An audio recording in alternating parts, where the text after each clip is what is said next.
Greetings, dear suckers. My name's Joe Bob, and I'm very peeved. And welcome back to Sunless Sea.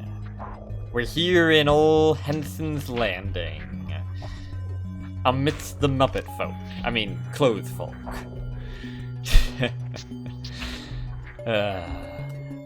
Would I find a Muppet Glemigan if I tried to set a trap here? Mayhap. Anyway, last time, something was very, very insistent that we get this map.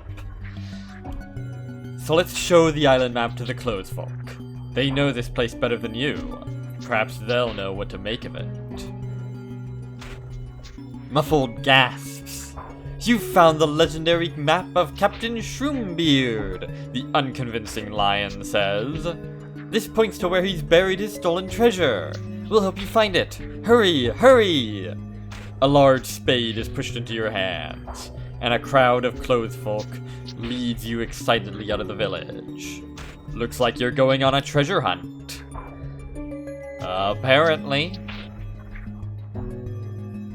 Loading. Please wait. Continue. Treasure awaits. Okay. Go to the feet of the king and start at Sleet Spear. Walk 30 paces north and dig. There ye will find my treasure. The feet of the king. Well, I can probably guess what that's referring to.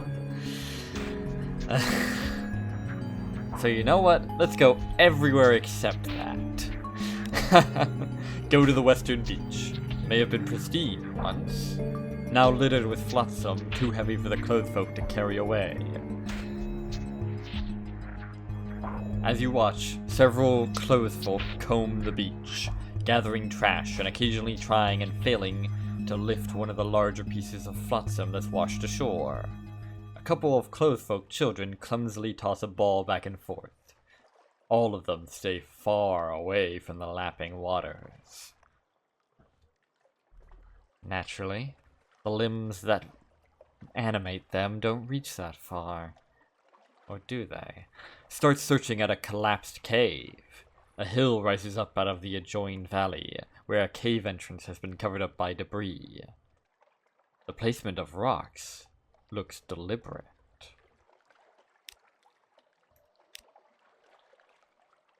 Hello. As you watch, several clothes folk... Oh, wait, that's the same text. Enter the sealed cave. The unconvincing lion tugs at your leg. Please don't go in there, it begs. If we're friends, please don't. Please? We aren't friends.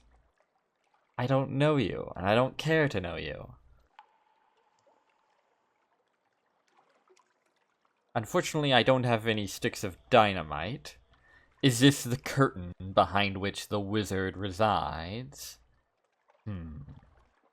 Mayhap. But again, I don't have any dynamite. If this was the previous history, I would know exactly where I could get some of those, but alas. At any rate, what about the others, then? The miniature lighthouse. It's unlit, and would be too small to be useful in any case. Nothing here. Okay. A rock that looks like a face. It's uncanny. You're uncanny.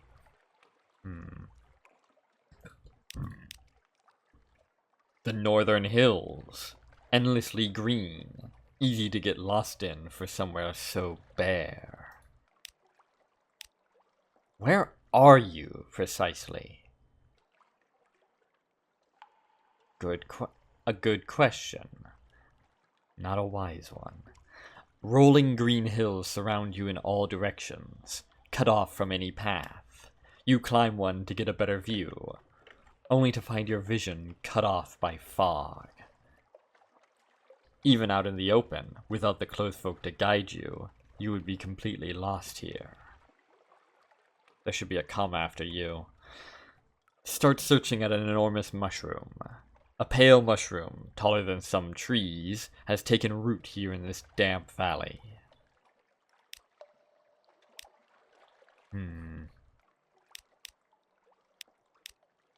Starts a crumbling ptarmigan nest. A ring of violet mushrooms and torn up grass suggests that a ptarmigan nested here at some point.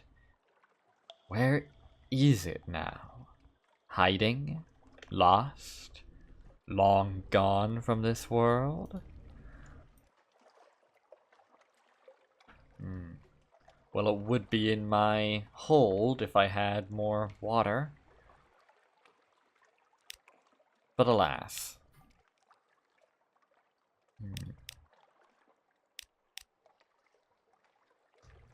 A four-way signpost. Wooden arrows point diagonally in four directions, not seeming to indicate anything in particular. The words on them, if there ever were any, have long since faded.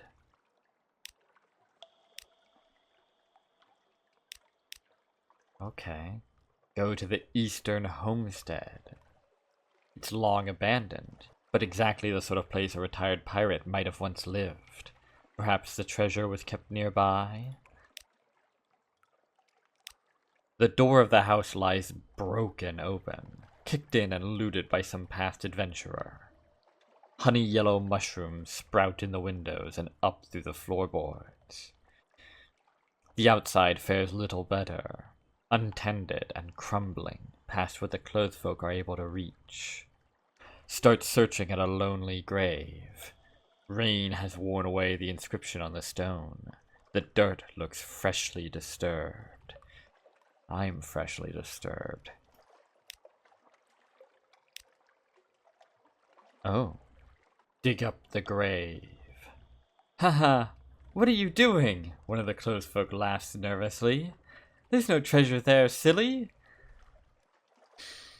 Isn't there?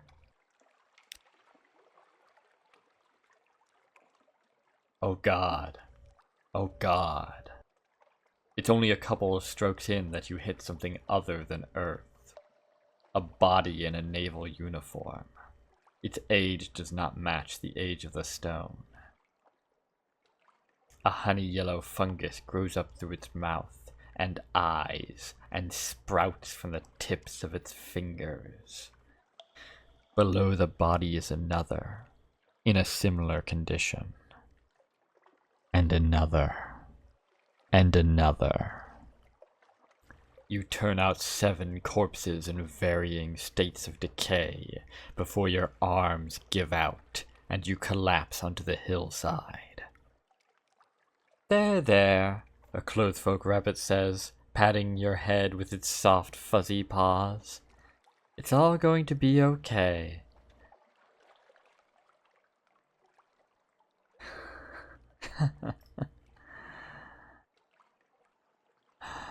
How long has this been going on?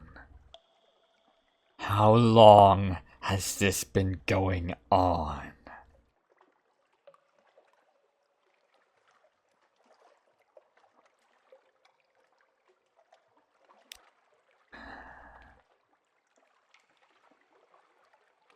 A good question. Not a wise one. I was gonna say I need a drink, but apparently they're no longer on sale. Not that I am exactly keen on trusting the drinks here. Listen to a clothesfolk song. You come in halfway through a performance. One of the pushy saleswomen plays a fiddle, while a gaggle of clothesfolk light up a tune. Then, from out of the shadows, came the pirate they feared, with a cutlass in his hand and mushrooms in his beard. Shroombeard, he sailed the unto thee, stealing every treasure and scaring you and me. Shroombeard, his fortune somewhere near. Just dig on Henson's Landing, and that treasure will appear. With a hook in his hand and his blade held high, that nasty old pirate yelled a fearsome cry. Every sailor did tremble, and without a fight, they gave up their treasures, and they ran for the light. There was too much gold for just one small ship, so that crafty pirate made a fateful trip, and on Henson's Landing he devised a plan. He buried his treasure, and away he ran. Shroombeard, he sailed the Untersee, stealing every treasure and scaring you and me. Shroombeard, his fortune's somewhere near. Just dig on Henson's Landing, and that treasure will appear. Yay! And I will remind you, the bad singing will continue until my demands are met. The fiddling finishes with a flourish, and the clothesfolk break up into spinning dances and hugs. The sailors around the room applaud and cheer. They say the biggest stash is still out there, somewhere, one whispers loudly to her friend. I'm going to be the one who finds it.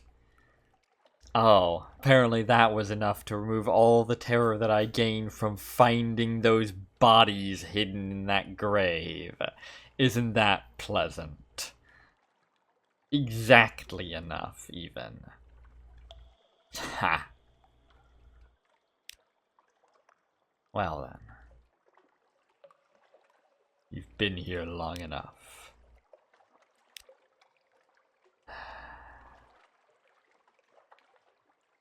Nothing for it now, then. Until next time I return. I could farm for more. Something awaits you, but... let's just go, shall we? Okay. Let's go.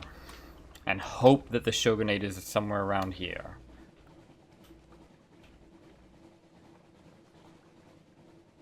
Ooh. Uh-oh. Well, yeah, okay. Oh no. No! No! It's gonna get stuck in the vortex. Oh wait, no it isn't. Okay, thank goodness. So I know there's an issue that can happen where they get stuck in that vortex, and then it becomes impossible to actually interact with them at all. For whatever reason, it's really odd. Anyway, blow it out of the water! One last act of indignity before its end. Sure. One last cannonball strikes the rapidly dissolving blob of flesh. Sailors wince and make signs against evil. You now have 1x, the way of violence, Jilly Queen's wrath. You disturb an ancient anger. Good times.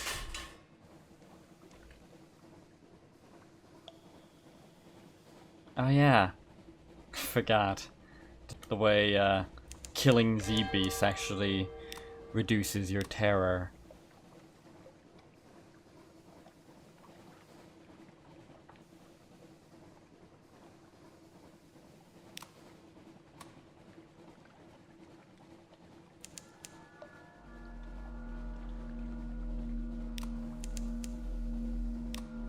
Aha! Shark.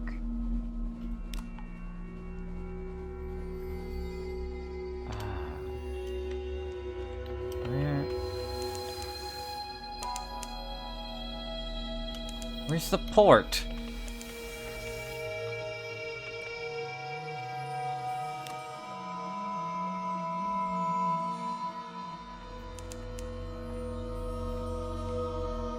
Ah, there you are.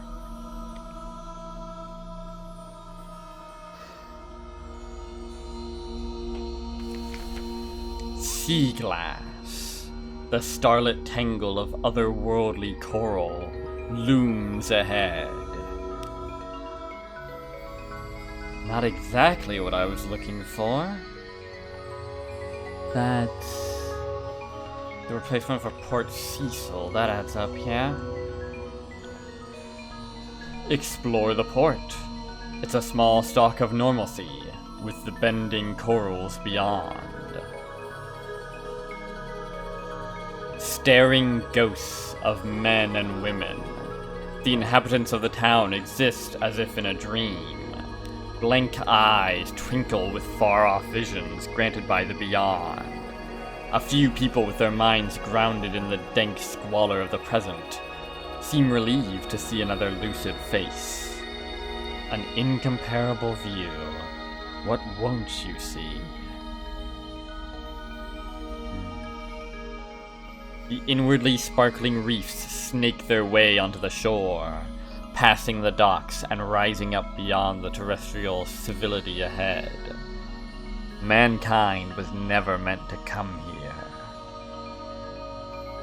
A sailor sits at the dock, in deep contemplation. How much can even be described? 100 men and women staring into corals, witnessing primordial truths as ordinary as the next. Maybe something they see will be of use to the Admiralty. Approach an old man. He sits at the edge of an old cottage, cigarette smoke curling past his eyes. The pensive cosmologist.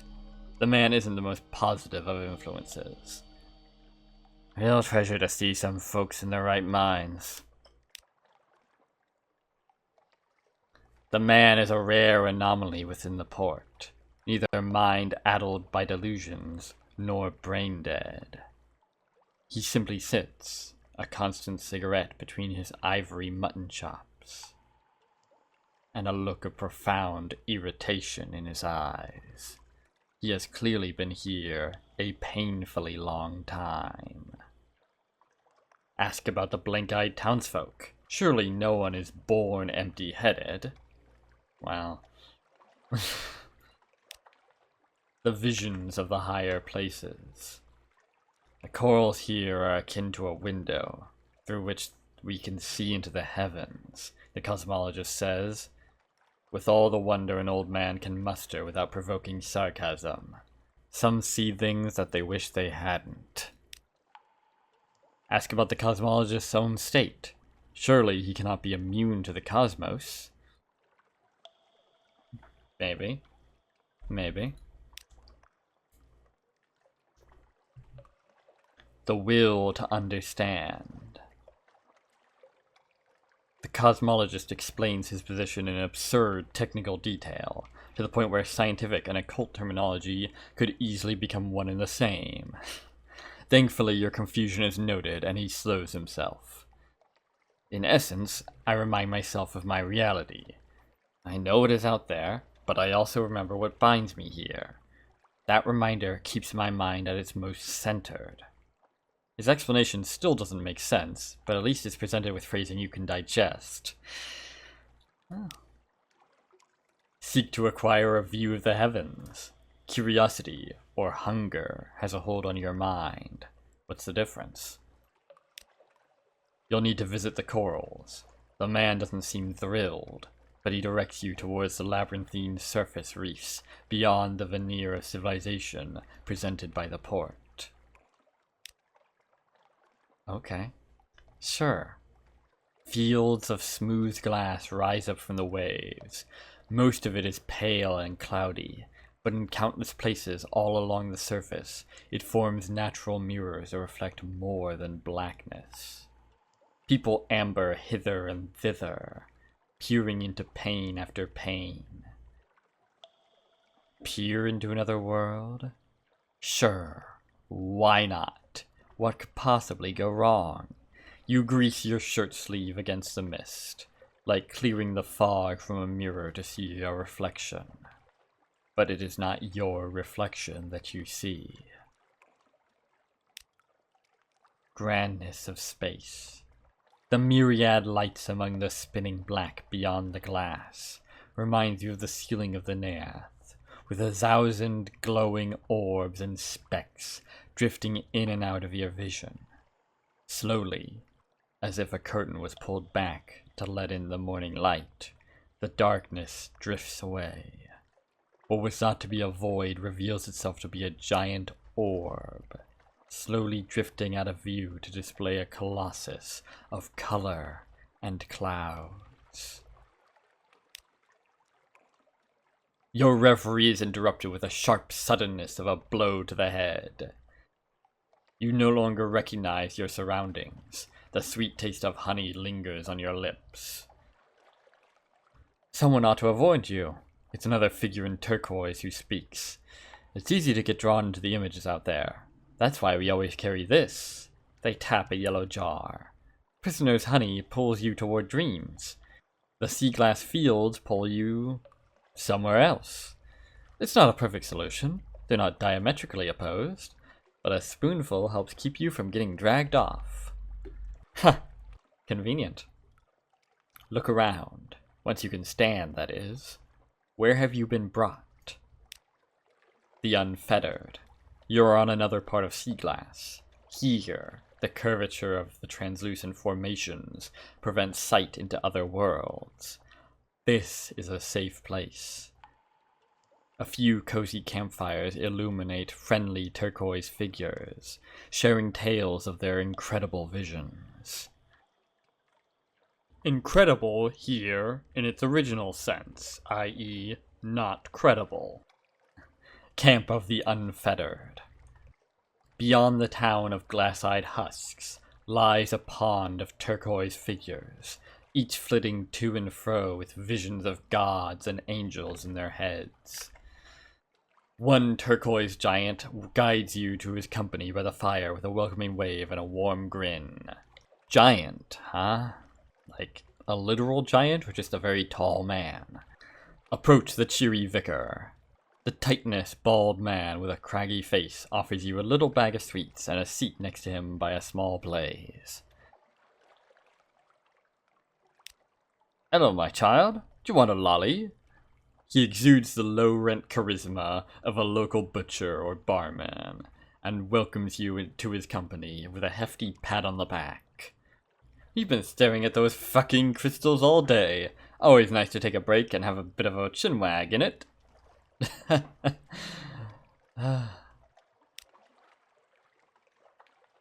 Okay. Guess so.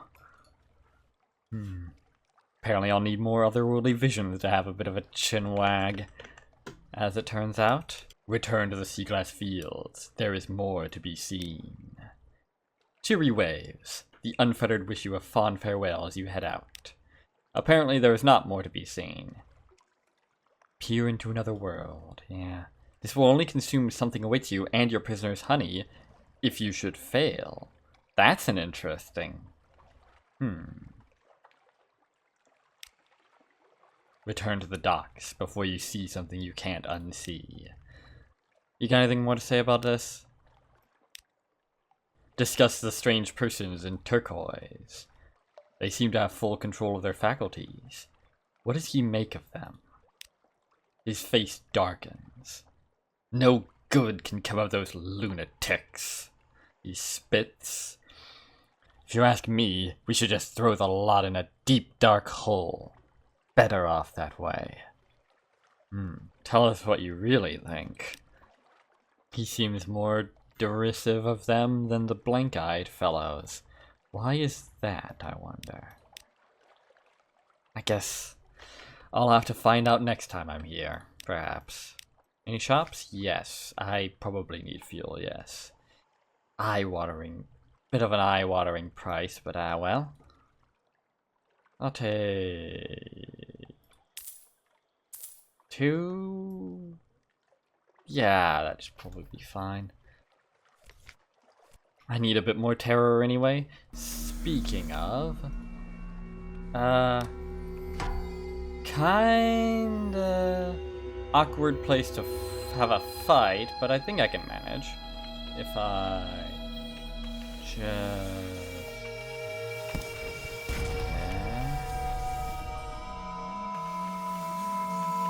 There we go. Bound shark from New Glasgow. New Glasgow! Ha! Yeah. I can see the resemblance.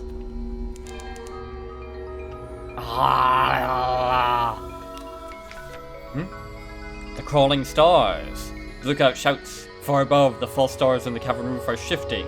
A rare and ominous event. What now? Record the shape and assign a name. If the new shape seems well omened, your crew may be cheered. Who knows? The alarming pig. Pigs, one sailor sighs. It's always pigs. What's wrong with pigs? Bosun shakes a solemn head. Never ask about pigs at Z, he insists. Well, my Fallen London character has certainly had some, experiences with pigs. If you could call those pigs. Anyway. Alright.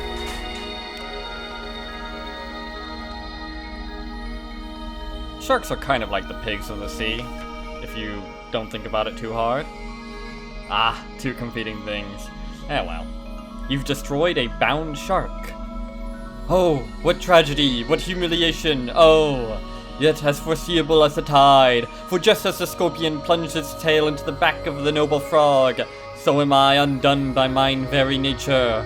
Oh, death and dismay, that all should come to this, that all has been for naught.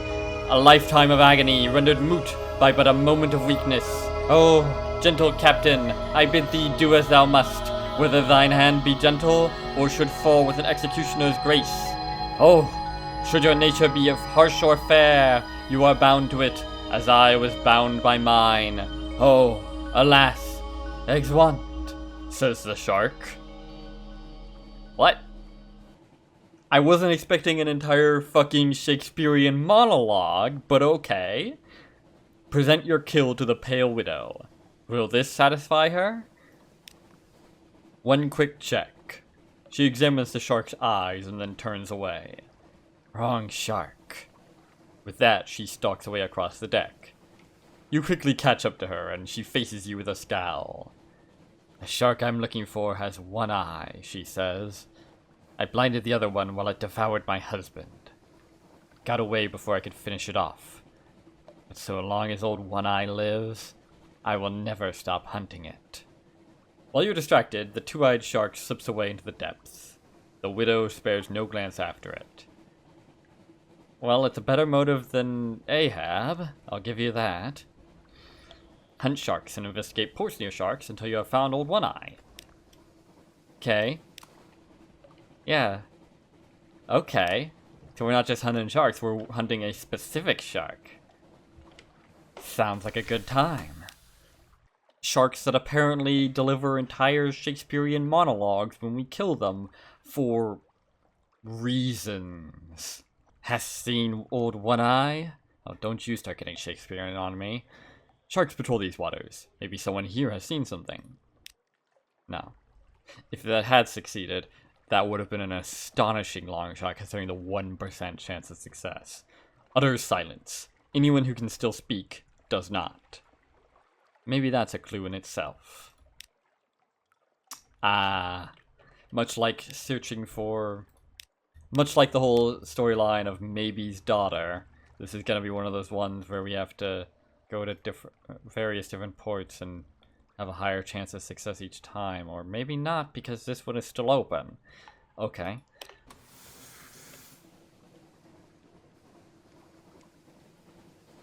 Are you trying to encourage me to do some more fucking... I forgot what I was about to say. Do not want to get involved in that. Bloody hell. I didn't even know that Mount...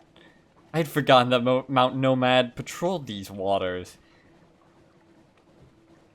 I think it patrols somewhere else in the previous history, but don't quote me on that.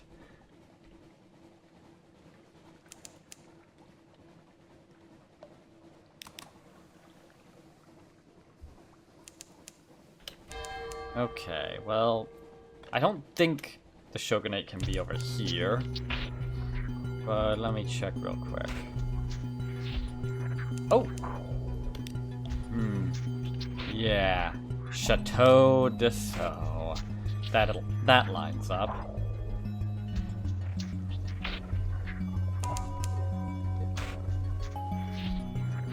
I don't think that the map of the regions of the Z on the wiki is quite accurate to the way the randomization works. I don't know if that's a thing that's changed in Sunless Rewritten or if it's just inaccurate in general. Could be either. There's a lot of inaccuracies on the wiki. Overheard at Z. Chin up, darling. It's a beautiful night, the stars are out, the wind is fair, and there are no sharks in sight. I'm giving you to the count of 5 before I blow your head off. Ha! Yeah, I'd almost forgotten that these were a thing. These little random minor events at Z. The overheard at Z stuff. They show up so rarely in the original.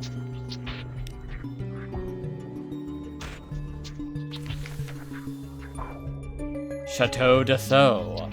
Spies, wine, and high society. All good things. Ah, this is one of the lacquer places. Chateau d'Assaut.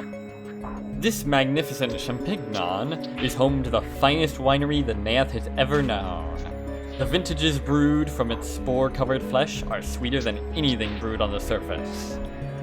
And more expensive as well. Ha! Naturally. Now, are they actually sweeter, or do they just taste sweeter because, well, they're more expensive? Surprisingly, despite this being the start of the whole Blemmigan storyline, in the previous history, there are no Blemmigans here. Deliver lacquer to a vulture-masked noble. Deliver. It almost sounds like the same word. Your contact is hard to spot at first. Everyone is in costume for a masquerade, but one elaborately dressed wallflower catches your eye. A gnomon's fear. No one saw you, did they? Waxen hands clutch the box of lacquer tightly. I don't know what they'll do to me if they find out what I am. My family drove me out of London when I returned to my new body. My own family. This is the safest place to hide, where no one can see my face. But even here, there's danger. Taste of eternity in every drop. Yeah. Classic. Oh, let your fastidious gourmet go ashore. Now this, you magnificent bastard. This is what I'm talking about. Hired on the spot. Your old boss had better references than you'd realized. He's taken on as a brewer's apprentice, starting immediately. The old contents of his cabin, he says, are yours. An apprentice at his age. Guess you're never too old to be one. Ah. 5 mushroom wine, 3 outlandish artifacts. Definitely not gonna need to go back to the arms of the machine for the gallery of sentences. Very nice. Glad I didn't waste my secrets now. Real glad. I could put an agent in here. Difficult Veils challenge. But I think I'll save this one for the Shogunate. There's more interesting stuff to do there, or at least there was last time I was there. Pick up a passenger. Sometimes the lap of luxury turns stiff. An oblivious anarchist. I can't spend another minute surrounded by this disgusting decadence. Take me back to Nameragawa. At least there we have culture. Well, I'm on my way. From misery to happiness today. Oblivious anarchist. What is property, she asks, and seems annoyed we need to find the term for her. Drop her off at Nameragawa. I'll get right on that. Eventually, strike up a conversation with a Titanic tycoon. He's been watching you for some time. Acquire a colossal flute core. That's...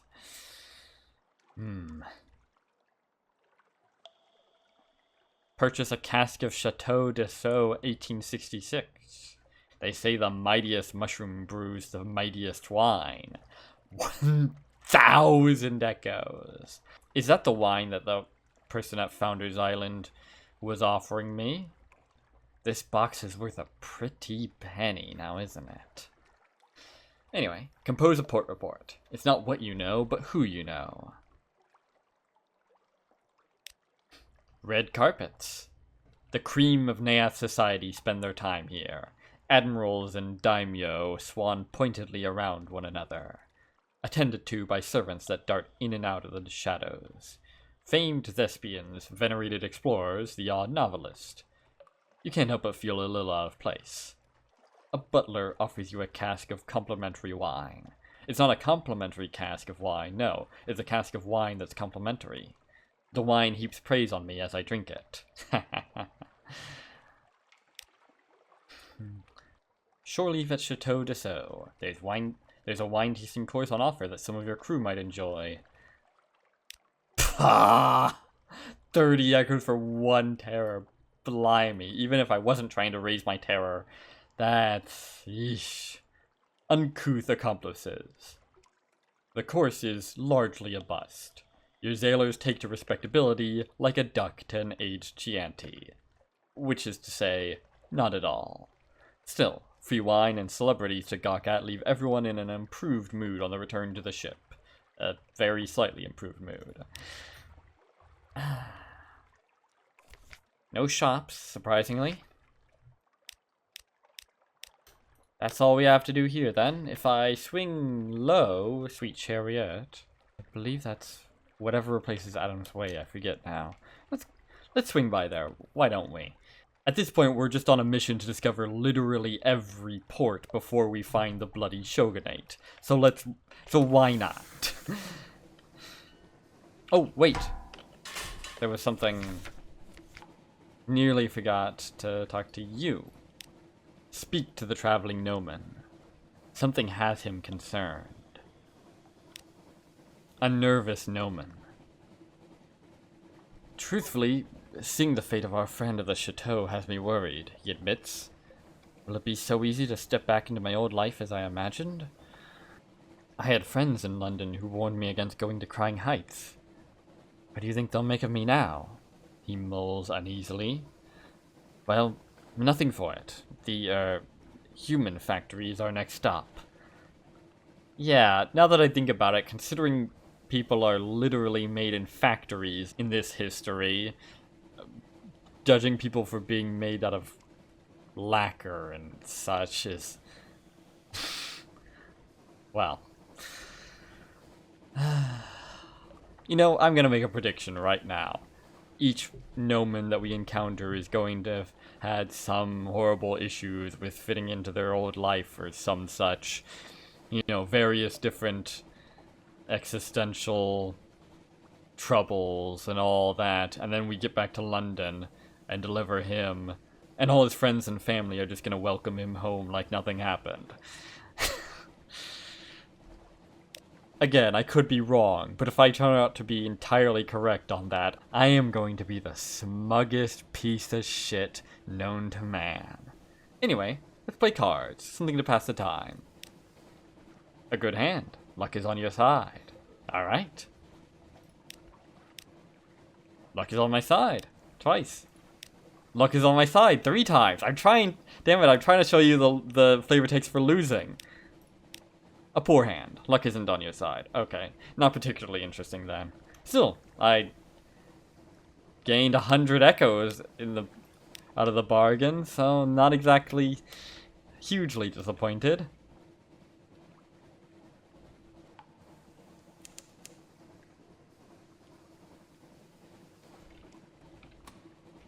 Yeah.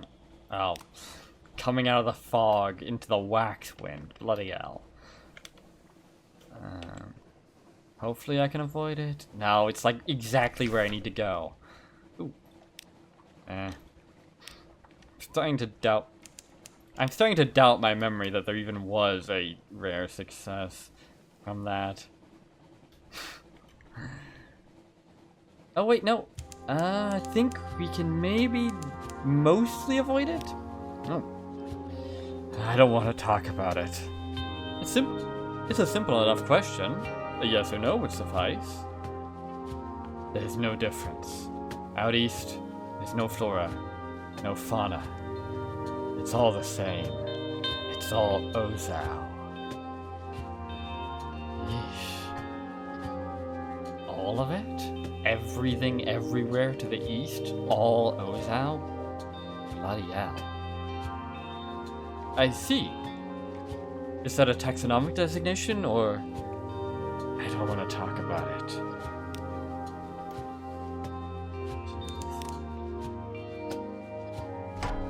Oh.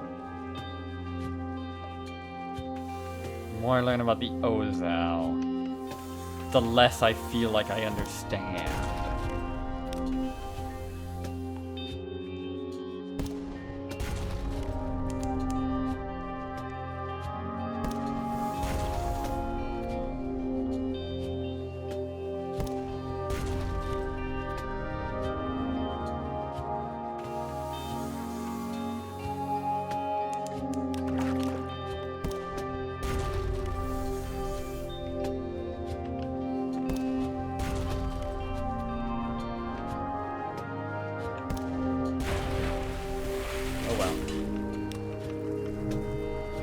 Just raises too many questions.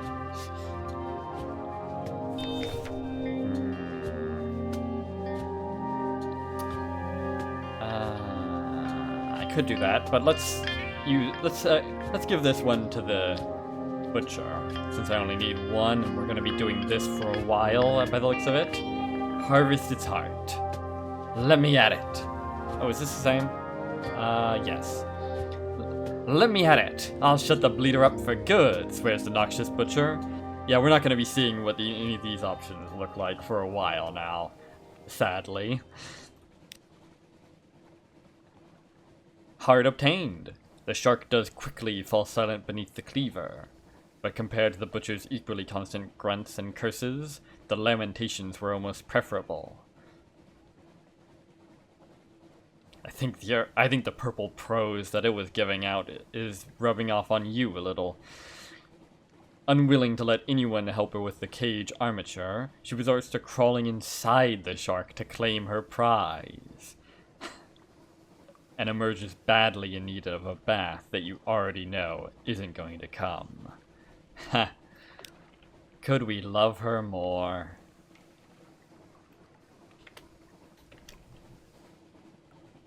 No, seriously, this might just be me, but I think she might be the hottest character in all of Sunless Rewritten, in terms of personality.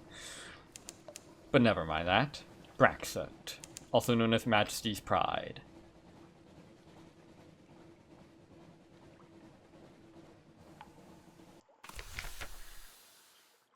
Also known as Braxut. Kinda makes referring to it in my notes a bit tricky, to be frank. A colony on the edge of the world. Because, remember, the presbyterate doesn't exist here. Although I wonder if there are still tigers out here. Now that I think about it, does that mean that the Mountain of Light also doesn't exist here? Which means that would have massive effects on the way death works in the Naath. At any rate, Braxut, a colony of Her Majesty that was meant to create a camp at the foot of the southern reaches, a base camp for learning what lay beyond, the starting point for an anabasis deep into the southern interior. So far, they have at least made it a few hundred feet from shore. Oh, good. Looks like this still isn't a thing. Mingle. So many streets. So few people. The colonists come to your boat and offer a grateful greeting. They are happy to see anyone new. You swear one of them is holding back tears. What the fuck? What the fuck's going on here? An awkward welcome. Your reaching for a handshake is met with a leap. A cough from your ship's engine causes two adults to grab each other's hand. You understand they're on the edge of the world, but you wish they weren't so violently ill at ease.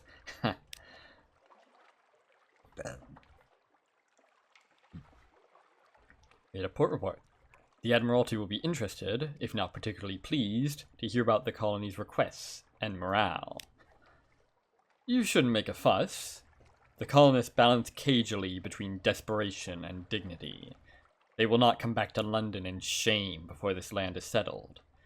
But they'll keep their feet by their boats, thank you kindly. They do not eat supplies, they assure you. They can make do. But only if London can spare, of course. They would request from her more than any stable colony would. Terrors lurk where one most expects. Ha! Yeah, they'll do that. Okay, well that tells me absolutely nothing about what's going on here. Explore outside the settlement. Not possible yet, unfortunately. We advise thoroughly against exploring. Your local contacts intervene. When you tell them you plan to wander the city, you ask them what it is they are afraid of. They look first among themselves, grimacing for the words. As soon as you think they will explain themselves, they say nothing and stare blankly. Their shoulders and arms droop limp, and like rag dolls being carried by the neck, they drag themselves away. Once you leave Braxut, you will not be able to return for a long time. That's not the standard wording of reminder text. Not just sometime, a long time. Well, little enough to do here. We can get Nath Jade for supplies here.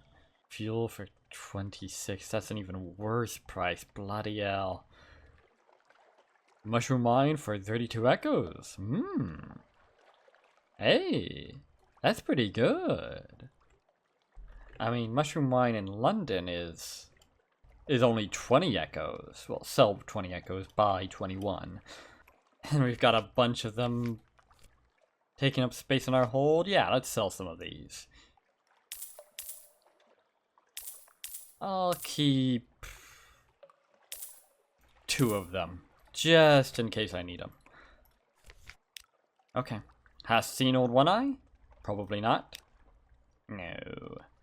Non-committal muttering. Settlers evade the question. Perhaps they don't know, or are afraid to admit they don't know.